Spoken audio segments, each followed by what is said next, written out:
महागणपतिं मनसा स्मरामि महागणपतिं మనసా స్మరామి. TR creations family అందరికీ నా హృదయపూర్వక ధన్యవాదాలు. సో అలాగే మనం చూసినట్టయితే కనుక ఈ ఈ వారం డిసెంబర్ మాసంలోకి అడుగు పెడుతూ ఉన్నాం.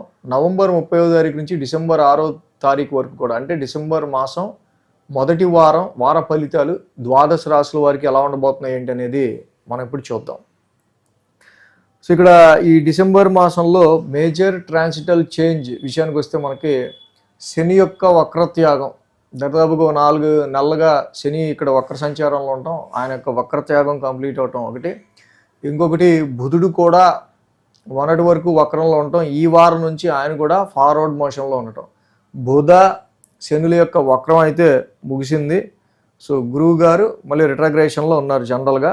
ఆయన కూడా ఇక్కడ వారాంతానికి మళ్ళీ మిథున రాశిలోకి వస్తారు. తిరిగి అతిచారంతో కర్కాటకంలోకి వచ్చారు కదా, తిరిగి మళ్ళీ ఆయన 5వ తారీఖు డిసెంబర్ 5వ తారీఖుకి మళ్ళీ మిథున రాశికి చేరుకుంటారు. సో ఈ విధంగా ట్రాన్సిటల్ చేంజెస్ మనకు ఉన్నాయి. ఇక కర్కాటకంలో ఉచ్చ స్థితిలో గురు భగవానుడు, అలాగే తులారాశిలో మిత్రక్షేత్రంలో బుధుడు, వృశ్చికంలో మిత్రక్షేత్రంలో రవి, స్వక్షేత్రంలో కుజుడు, అక్కడ న్యూట్రల్ హౌస్లో సమక్షేత్రంలో శుక్రుడు ఉన్నారు. కుంభరాశిలో ఇక్కడ రాహు యొక్క సంచారం జరుగుతుంది. మీన రాశిలో శని యొక్క సంచారం కూడా జరుగుతుంది. సో ఈ విధంగా గ్రహస్థితులు, అలాగే చంద్రుని యొక్క గమనం మనం చూస్తే మీన, మేష, వృషభ, మిథున ఈ రాశుల మీదుగా చంద్రుని యొక్క గమనం కూడా ఉంది. చంద్రుని యొక్క గమనం ఆధారంగా, ఈ గ్రహస్థితుల ఆధారంగా ద్వాదశ రాశుల వారికి సంబంధించి రాశి ఫలాలు ఏ విధంగా ఉండబోతున్నాయి ఈ వారం అనేది మనం ఇప్పుడు చూద్దాం. సో మిథున రాశి వాళ్ళకి సంబంధించి చూద్దాం. మిథున రాశికి సంబంధించి చూస్తే కనుక వీళ్ళకి ద్వితీయంలో గురుడు, షష్టమంలో రవి, షష్టమంలో కుజుడు, 3 గ్రహాల యొక్క అనుకూలత మిథున రాశి వారికి ఇక్కడ యోగిస్తూ ఉంది. వారం 10, 11, 12, 1 స్థానాల మీదుగా చంద్రుని యొక్క సంచారం ఉంది. ఆది, సోమ, మంగళ, బుధ, శని 5 రోజులు కూడా ఈ రాశి వాళ్ళకి అనుకూలంగా ఉంది. ఈ రాశికి వారం ప్రారంభం మనం చూసినట్టయితే కనుక మిథున రాశి వాళ్ళకి మెయిన్గా దశమ స్థానం నుంచి చంద్రుని యొక్క సంచారం.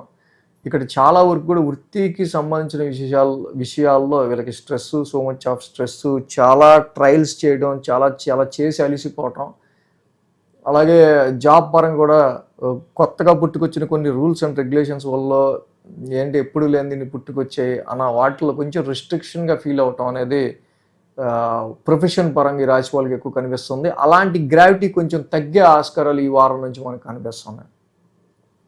మంగళ, బుధవారం నుంచి చూస్తే లాభస్థానంలో చంద్రుని యొక్క సంచారం మనకు కనిపిస్తుంది. అక్కడ లాభస్థానంలో చంద్రుడు ఉంటాం, ఆ రాశ్యాధిపతి కుజుడు కూడా one of the best house 6th హౌస్లో ఉన్నారు. Mars is the planet of fighter planet, fighting house అయిన 6th హౌస్లోనే రవి, కుజులు ఇద్దరు కూడా కలిసి ఉన్నారు. ఎప్పుడైతే రవి, కుజుల యొక్క సంచారం ఈ రాశి వాళ్ళకి సంబంధించి మనకి మెయిన్గా ఇక్కడ 6th హౌస్లో జరుగుతుందో, 2 కూడా పాపగ్రహాలు. 6th హౌస్ అనేది పాపస్థానం. సో పాపాత్ములకి కరెక్ట్గా తగ్గోళ్ళు దొరకాలి అన్నట్టుగా ఎవరితో అన్నా మనకి జిడ్డు కేసులతో పోరాడాలంటే మనకు అంత విల్ పవర్, అంత గట్స్ కావాలి. ఆ 2 కూడా ఈ రవి, కుజులు ఇవ్వటం వల్ల డెఫినెట్లీ ఈ విల్ ఓవర్ యువర్ ఎనిమీస్, మీరు మీ శత్రువులపైన విజయం సాధించడానికి కానీ, అపోనెంట్స్ కానీ, కాంపిటీటర్స్ని డిఫీట్ చేయడానికి కానీ ఈ టైం చాలా వరకు మీకు అనుకూలమైన పరిస్థితులు కనిపిస్తూ ఉన్నాయి.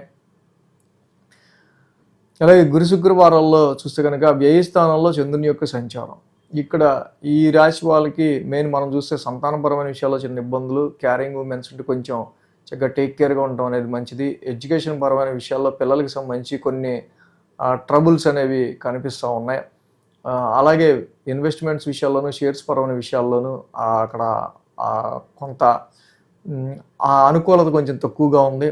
స్త్రీలతో వివాదాలకి సంబంధించి కొంచెం దూరంగా ఉండటం ఈ రాశి వాళ్ళకి మంచిది. ఈ వారాంతానికి మనం చూస్తే కనుక చంద్రుడు రాశిలో ఉన్నాడు. రాశిలో చంద్రుని యొక్క సంచారం, అలాగే రాశ్యాధిపతి బుధుడు కూడా ఈ రాశికి మిత్రక్షేత్రంలో పంచమంలో ఉన్నారు. పంచమంలో ఉన్న బుధుడు వల్ల కూడా పెద్ద అంత ఉపయోగం ఏం ఉండదు. సో కాబట్టి ఏదో స్పెక్యులేషన్తో ఏదో చేద్దాం అనుకుని మీరు ఏదైనా ఇన్వెస్ట్మెంట్స్, షేర్స్ చేసినా ఈ టైంలో దీనివల్ల అంత సాలిడ్ రిజల్ట్స్ అనేవి ఉండే ఆస్కారాలు తక్కువ ఉన్నాయి. ఎడ్యుకేషన్ పరమైన విషయాల్లోనూ, ఇన్వెస్ట్మెంట్స్ పరమైన విషయాల్లో కూడా. కాబట్టి మెయిన్ ఈ రాశి వాళ్ళకి టోటల్గా మనం చూస్తే శుక్రుడి యొక్క సంచారం మాత్రం అంటే ఎవరు జనరల్గా ఈ రాశికి సంబంధించి మీ రాశికి వెరీ గుడ్ ఫ్రెండ్ ఆయన అననుకూలతగా ఉండటం వల్ల చాలా వరకు ఇక్కడ కొంచెం మీరు ప్లెజర్గా ఉండడం కోసం, మీ ఇష్టమైన వాళ్ళతో స్పెండ్ చేయడం కోసం, మీ ఇష్టమైన వాళ్ళతో అనవసరంగా ఆర్గ్యుమెంట్స్ అవుతూ ఉంటాయి. కాబట్టి హిమకుంద మృణాళం శుక్ర నవగ్రహ శాంతి మంత్రం చదువుకోవటం కానీ, అలాగే శుక్రుడికి సంబంధించి మనం చూస్తే కనుక హిమకుంద మృణాలాభం చదువుకుంటూ ఉంటాం. అలాగే దీంతో పాటుగా ఇక్కడ మనం సంబంధించి లక్ష్మీ అష్టోత్తరంతో లక్ష్మీదేవికి పూజ చేయటం కూడా చాలా మంచిదిగా మనకి చెప్పబడుతూ ఉంది. సో ఈ విధంగా ఈ రాశికి సంబంధించి మిథున రాశికి సంబంధించి శుక్రుడి యొక్క స్థాన సంచారం సరిగ్గా లేదు కాబట్టి కొంచెం ఆరోగ్యపరమైన విషయాల్లో కొంచెం కేర్గా ఉండటం కానీ, సంతానపరమైన విషయాల్లో కొంచెం కేర్గా ఉండటం కానీ, స్త్రీలతో వివాదాల విషయంలో కొంచెం కేర్గా ఉండటం కానీ మంచిది. ఆశించిన ఇంక్రిమెంట్స్ హైక్స్ విషయంలో కూడా చిన్నపాటి డిస్టర్బెన్స్ ఇక్కడ కనిపిస్తూ ఉంది.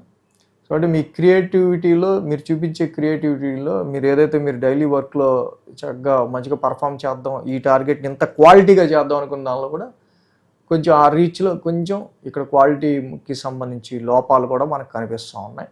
వీటిని మీరు అధిగమించడానికి ట్రై చేయండి. ఈ వీడియో కనుక మీకు నచ్చినట్లయితే లైక్ చేయండి, షేర్ చేయండి. మరిన్ని అప్డేట్స్ కోసం సబ్స్క్రైబ్ చేయడం మాత్రం మర్చిపోకండి.